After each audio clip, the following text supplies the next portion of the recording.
Olá, estamos de volta com mais uma resenha do cangaço. Você já leu várias obras sobre a temática e já percebeu as várias possibilidades de entender o movimento do cangaço. Várias interpretações, várias formas de se explicar o fenômeno do cangaço. Não saia daí. Em instantes nós iremos conversar com a obra que traz as várias interpretações sobre o cangaço.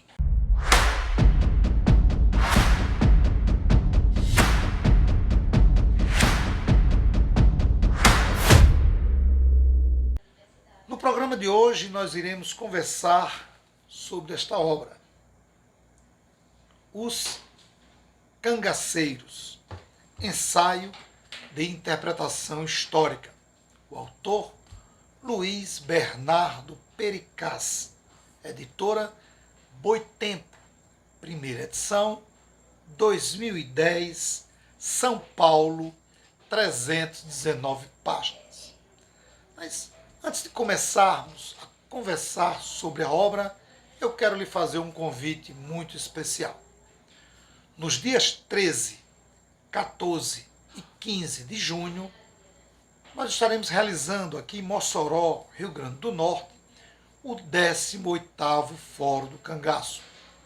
Depois da pandemia, estaremos retornando com as atividades do Fórum do Cangaço. Junto com o Fórum do Cangaço, nós estaremos realizando o primeiro Diálogos Paulo Gastão e o terceiro encontro Saberes Históricos. O evento ocorrerá nas dependências da Universidade do Estado do Rio Grande do Norte e você é nosso convidado. Em breve, nós estaremos compartilhando nas redes sociais a programação do evento. Mas desde já, a sua presença é fundamental. Luiz Bernardo Pericaz é formado em História pela Universidade de George Washington, doutor em História Econômica pela USP e pós-doutor em Ciências Políticas pela Flaxo, Faculdade Latino-Americana de Ciências Sociais do México. Luiz tem uma vasta produção em livros e revistas. A obra é intrigante, é boa de se ler, é uma obra onde o autor descreve com muita facilidade a sua narrativa e a sua interpretação, ou como ele mesmo diz, o seu ensaio de interpretação histórica. Além da introdução e conclusão, a obra consta de 9 capítulos e tem como objetivo analisar as diversas explicações dadas ao cangaço. Em sua trajetória de leitura, você irá se deparar com a desconstrução de algumas generalizações e suas interpretações românticas, fatalistas e deterministas. Um dos pontos centrais que o autor trata logo no primeiro capítulo é sobre a teoria do banditismo social. O autor não concorda em aplicar a teoria do banditismo social para o cangaço. Também destaca a origem dos principais líderes do cangaço, mostrando que poucos tinham origem nas camadas baixas da população. Afirma que Lampião tinha boas relações com chefes políticos da região e que não tinha como objetivo ajudar os mais necessitados. Tema já levantado em outras ocasiões aqui no nosso programa, a partir de outras obras, de outras interpretações de outros autores. Mas também colocamos aqui já ocasiões em que autores apontam Lampião como um defensor dos fracos e oprimidos. O autor questiona esse papel de Lampião. Ele afirma e mostra a necessidade de se estudar o cangaço não apenas pelo aspecto econômico. É preciso observar também o caráter cultural, a simbologia, as relações políticas entre cangaceiros e lideranças políticas. Esse olhar que não seja apenas para o econômico pode trazer para o estudioso, para o pesquisador e para aqueles que são apenas curiosos, visões diferentes, amadurece o conhecimento e coloca você numa condição de melhor ter uma visão crítica sobre o cangaço. Ele faz um destaque, e isso é bastante pertinente, para as punições, mostrando alguns exemplos: o açoite, as castrações, as amputações, a marcação dos corpos com ferro quente, que aí destaca o Zé Baiano, e que essas formas de castigar, como marcar com ferro quente, que ele trabalha como exemplo, o Zé Baiano, mostra, simboliza, representa o poder, né, daquele que marca sobre aquele ou aquela que é marcado. Né? Mostra aí uma representação de poder. A obra também destaca os aspectos militares, tanto dos cangaceiros como das volantes, né? O uso de armas e as estratégias que esses dois grupos desenvolviam.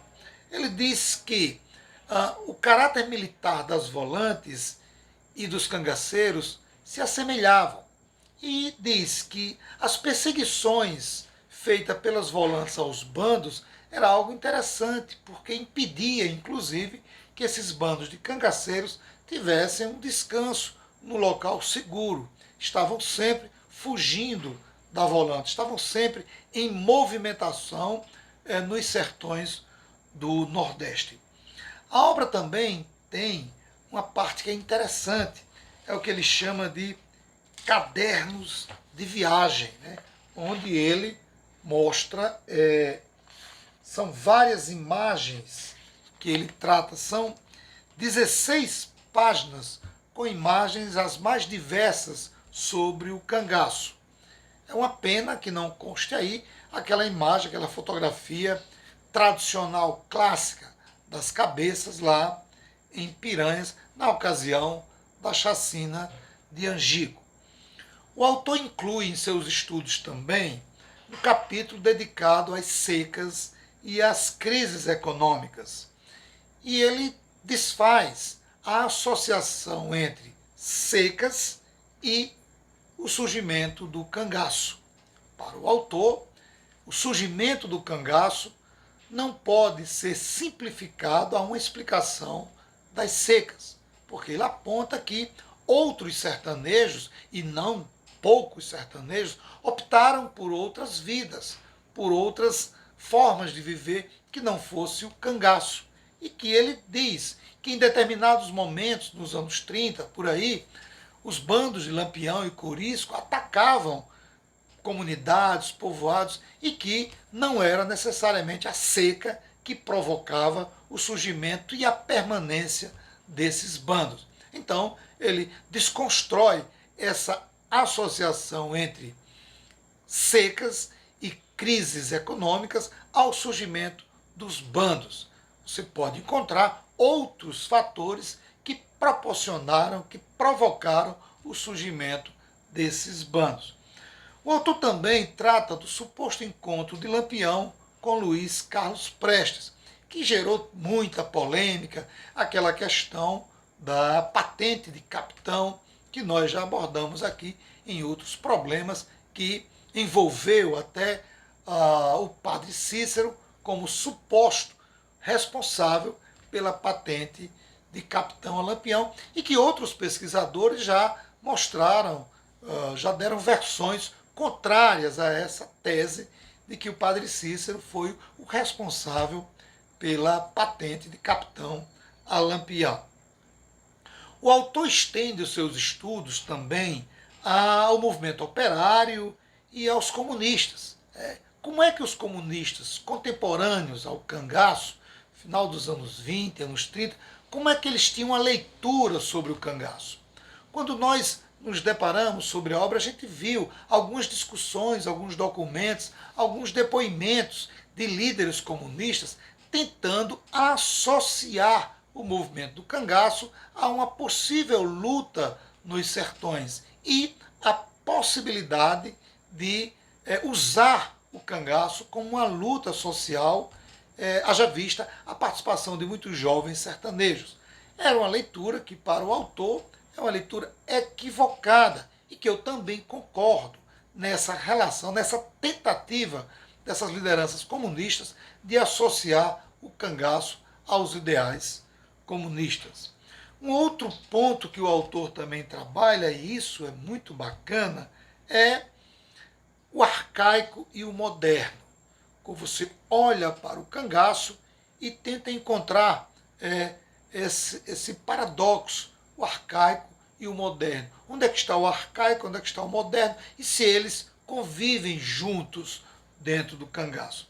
Ele diz que sim, que ele lembra dos traços míticos religiosos presentes no cangaço, como símbolo nos chapéus, nas vestimentas, benzer armas, tratar as doenças com plantas medicinais. Esses são alguns exemplos do tradicional, do arcaico que o autor trabalha.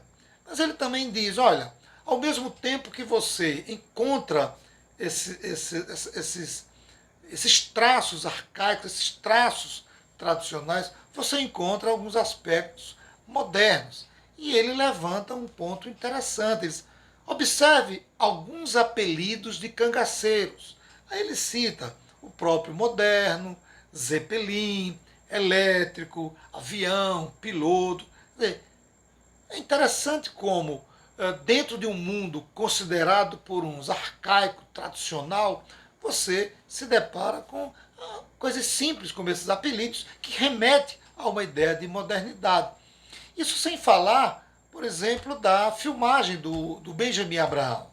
Veja que nós estamos em pleno sertão do Nordeste do Brasil e lá estava uma câmera filmando os passos, o cotidiano de um bando de cangaceiros. E outro aspecto também que o autor levanta sobre essa questão da relação entre o arcaico e o moderno era a relação com as mulheres. As mulheres dos cangaceiros que viveram com eles no bando, eles não eram casados na igreja. Eles viviam um regime que era condenado pela sociedade. Uma sociedade tradicional que via os casais de cangaceiros apenas juntos. Quer dizer, um perfil que não combina com o lado arcaico do cangaço. E ele levanta também o caráter bélico. Veja as armas que eram usadas, tanto pelos cangaceiros como pela volante. Eles já dispunham de metralhadoras.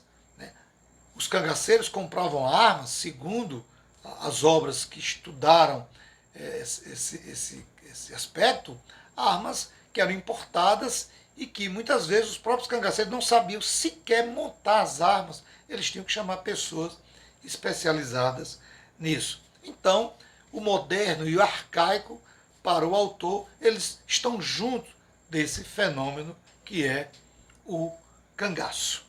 E é uma obra muito interessante. Mas antes do meu comentário final, eu quero pedir a você que entrou agora no canal, que nos acompanha e que não é inscrito, se inscreva. Deixe o seu comentário, dê o seu like, compartilhe a nossa programação e dê suas sugestões. Eu quero agradecer demais as pessoas que têm dado sugestões de obras para a gente resenhar.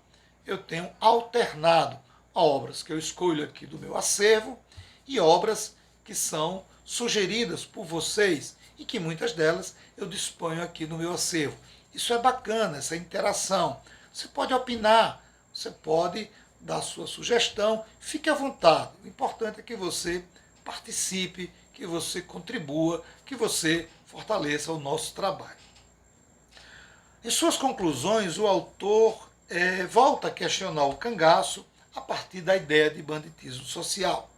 E para o autor, o cangaço reproduzia as relações de dominação existentes nos sertões do Nordeste do Brasil. A obra de Pericaz é uma obra que não pode faltar na sua estante. É uma obra que, além de mostrar as diversas interpretações sobre o cangaço, ele faz uma discussão, ele dialoga muito bem com outros pesquisadores e deixa você consciente de que você pode entender o cangaço em várias perspectivas. Isso é bom, porque não lhe amarra a apenas uma interpretação. Logicamente que ele, como um pesquisador experimentado, tece críticas a algumas pesquisas e que é uma prática normal, não há nada, não há nenhum problema na obra você estabelecer críticas a outras pesquisas, até porque isso é fruto do resultado de qualquer trabalho de pesquisa. Você pode não concordar com a opinião ou a visão ou a análise que um outro autor faça. A obra de Pericaz, ela é fundamental para nós entendermos o cangaço. E eu aconselho que você tenha em sua estante. Eu agradeço mais uma vez, um forte abraço e até o nosso próximo encontro.